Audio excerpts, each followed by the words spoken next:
Nobody will touch the little one. They came at night. They took his parents. No screams. The little Charmander ran out barefoot.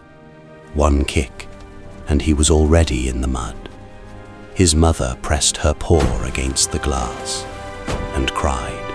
He ran after the van. He ran until he fell. The house was empty, and he was left alone, small and scared.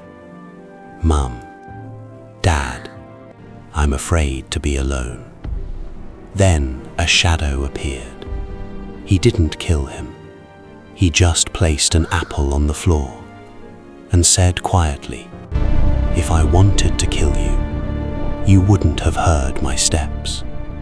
And the little one ran after him.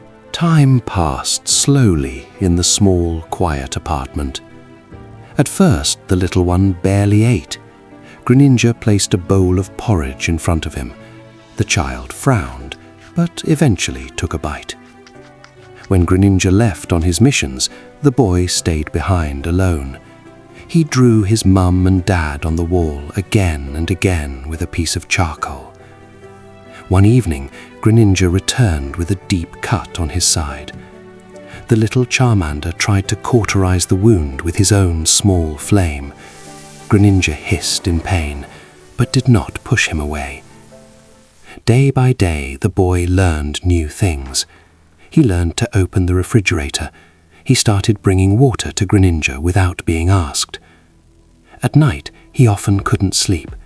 He would quietly sit on the floor beside Greninja's chair, and Greninja simply let him stay. Months went by. The little Charmander grew taller. He started training, push-ups, jumps, trying to become stronger. Greninja stood nearby, arms folded, watching in silence. Two lonely souls gradually began to trust each other. Night. They sat on the edge of the rooftop. Below them, the city lights flickered.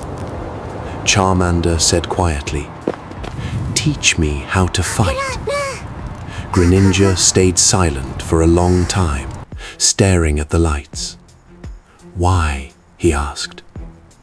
"To find my parents and bring them back." Greninja turned to him. "Are you ready to kill?" Charmander answered firmly, "No, I'm ready to save." Greninja looked at him for a long moment. Then he said quietly, "Tomorrow at 5 in the morning. If you're late, I'll start without you." Training time had come. Charmander ran up and down the stairs while Greninja suddenly tripped him. He fell, but got up immediately. He practiced striking with his tail again and again.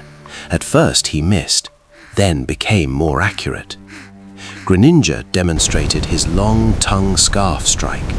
Charmander tried to copy it. It still looked clumsy. He trained his flamethrower on tin cans. From the third try, he started hitting them. One day, Greninja attacked him for real. For the first time, Charmander managed to dodge. Greninja stopped and gave a single nod. It was the first real sign of approval. Charmander had grown significantly.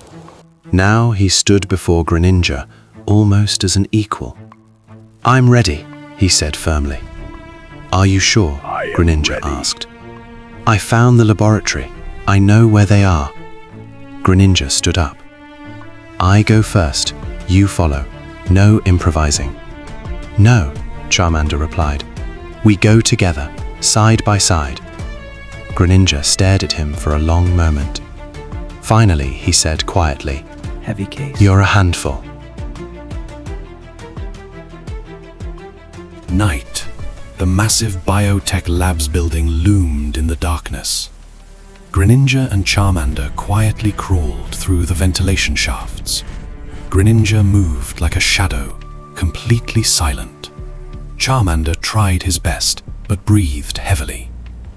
they silently took down 2 guards. Greninja tied them with his tongue, while Charmander carefully knocked out the radio with his tail. Finally, they entered the large hall filled with cages. Dozens of Pokémon were inside. In one cage, Charmander's mother. In another, his father. Both looked weak, but alive. Charmander froze. "Mom," he whispered. "First the guards, then the cages," Greninja whispered harshly. At that moment, 3 scientists entered the hall. The head scientist said with surprise, "New ones? I didn't order any new ones." Charmander stepped out of the shadows. "I'm not new," he said coldly. "I'm the one whose family you took away." The head scientist recognized him and backed away in horror. The scientists lunged for the alarm button. Greninja struck it instantly with his tongue. One of them dashed toward the emergency cage release lever. Charmander knocked him down with a powerful tail strike. The fight was short and brutal, but no one died. Greninja quickly tied up all the scientists with his tongue. Charmander burned only the control panels and cables. Then he rushed to the cages and opened his mother's first, then his father's, and finally the rest. Charmander's mother, seeing her son, whispered with a trembling voice, You've grown." The freed Pokémon walked out of the laboratory into the night.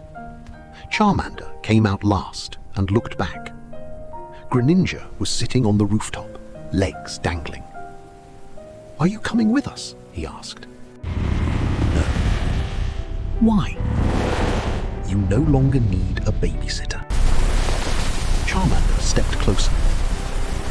"What if you're needed as a friend?" Greninja paused, then jumped down and landed beside him.